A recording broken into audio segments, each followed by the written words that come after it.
Built on a shared defence plan against the Soviets, the North Atlantic Treaty Organization is now facing a shaky future.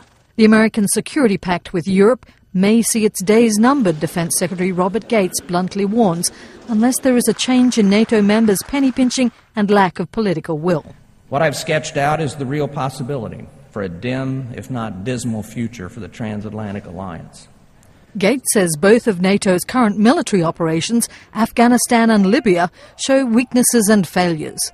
The war in Afghanistan, run under NATO command, is a prime example of US frustration at European inability to provide enough resources. And in Libya, Gates says, many allies are already beginning to run short of munitions, requiring the US to again make up the difference. Really, the last decade, the United States has increased its defense spending because of Afghanistan, Iraq, and our European allies have actually done the opposite. This can't continue in this way. The question is, are we going to really see a significant change in Europe? Formed in 1949 as an American-led bloc against Soviet aggression, NATO has been the cornerstone of US security policy for 6 decades. But with the end of the Cold War, NATO has struggled to find a purpose.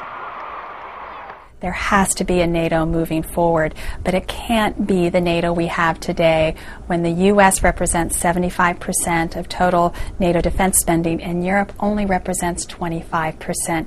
We have to bring that back into greater balance. It has to be a smarter NATO. Without naming names, Gates blasts allies who were willing and eager for American taxpayers to assume the growing costs. This is no longer a hypothetical worry. We are there today, and it is unacceptable. And so it was a very tough love message, but what the Secretary was saying is, if we want this alliance to remain strong and relevant in the future, you've got to understand, Europe, that you have to make a more significant contribution here. If Europe wants to keep a US defense link in the future, Gates says, the continental drift must stop.